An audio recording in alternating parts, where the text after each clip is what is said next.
Hi, so I've just finished this fabulous book, The Secret Speech by Tom Rob Smith, and it was a follow-up of Child 44, which is a fabulous book.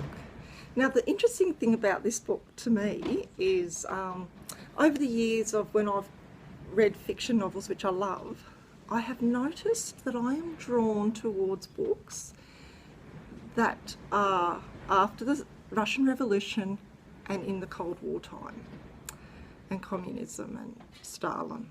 And it's interesting because I never thought, like, if you know, that's not the topic I chase after.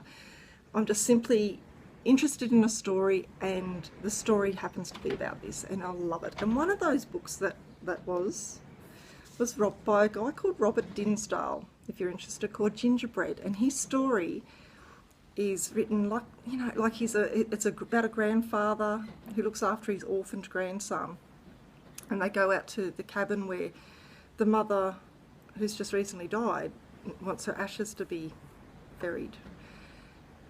And in the story, the grandfather starts to do the fairy tale thing, and you realise that it's actually a real life story because, you know, this guy goes to war, and then he gets captured. And then, when he comes back to war, there's from the war, there's this iron fence, which you realise, oh, that's about the Russian Revolution, isn't it? But what I didn't realise was that the place is called Gulag. So in the story, he talks about how that soldier was taken to the forever winter place called the land of Gulag. I didn't know what that was about, so I had to go Google about Gulag, and found out that in Stalin's reign, that anyone who was against or opposed his views was sent to like a concentration camp situation, to these camps, to these gulag places. Oh, prisoners, political prisoners, just, I've got an opinion, send me into work for 20 years. The salt mine. So it was really fascinating. So, it sort of adds to your knowledge when you read fiction novels and you really get into it, and it compels you and moves you, and then you go searching and you have more information. And it was interesting because when I'm reading this book, it talks about he went to a gulag, and he sent this main character had sent people to the gulags.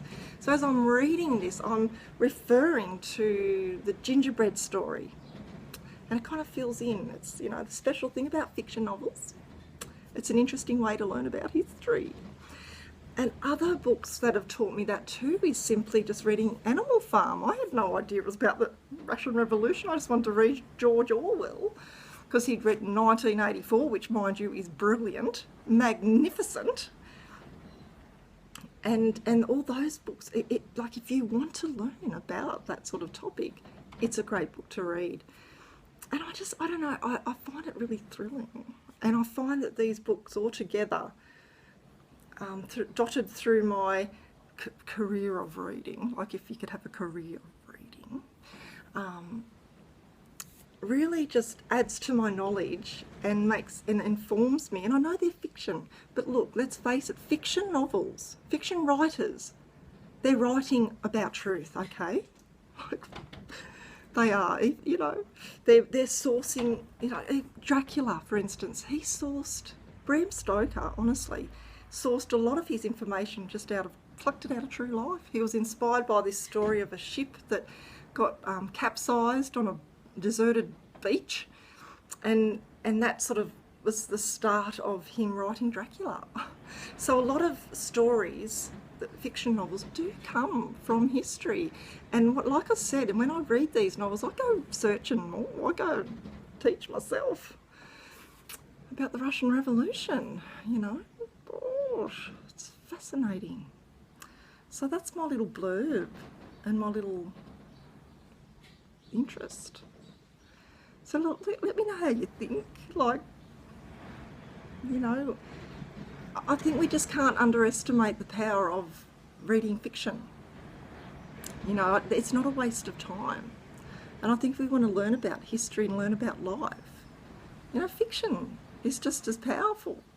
you know, because I guess because I'm an artist, you know, like sometimes the textbooks are boring, just, but you want to read a story, and what fiction does, it brings the story, it brings that history to life, you know, and you can always go, you know, if there's things that are incorrect, you can always go and research and check it out yourself, you know, that's what I do.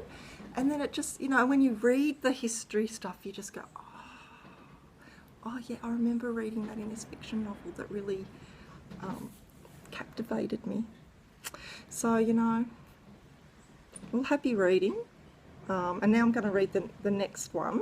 I think it's Agent 6 by Tom Rob Smith. I'm looking forward to it. I might have to do a little blurb about it. Bye.